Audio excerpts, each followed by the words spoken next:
Jesus told his hearers to love their neighbors as themselves when he told the parable of the Good Samaritan.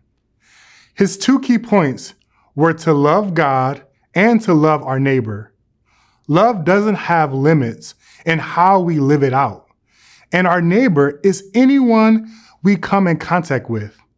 In other words, there is no limit to how or whom we love. That's what real justice is. Our fifth doctrine says we believe that our first parents were created in a state of innocency, but by their disobedience, they lost their purity and happiness, and that in consequence of their fall, all men have become sinners, totally depraved, and as such are justly exposed to the wrath of God.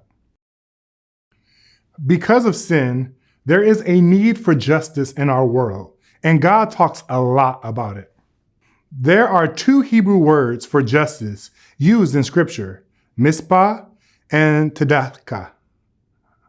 Mishpah is used more than 200 times and is really what we consider as our modern day phrase, social justice.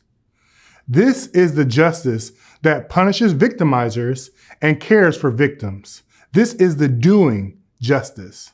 The second word, tzedakah, is usually translated in English as righteous, but it can also be translated as being just.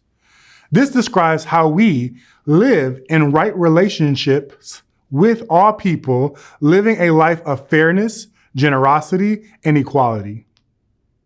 If everyone lived out tzedakah, or the being part of justice, there would be no need for mishpah, or the doing part of justice. Scripture shows us that we are supposed to believe in justice. We are also called to do justice. But more than believing in and doing justice, we are called to be just in all of our relationships. It can be easy to be open-handed with people who are like us, people we are familiar with or comfortable with. It can be much harder to be open-handed with those who are like the Samaritans in the parable, bullies, unpopular kids, family members we have a hard time being around, people who make fun of Christians, people who are not like us. Some practical ways to be open-handed, to live out generous justice, include learning about the needs in your community and in the world. Remember that your money is God's, not yours. Consider sponsoring a child, volunteering with the Salvation Army Social Services Ministry.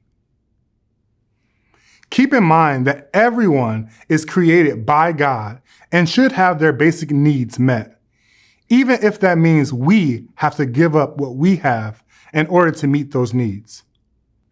It is worth repeating, God is a God of justice, and he always takes the side of the weak, the oppressed, and the exploited. Always. And we should too.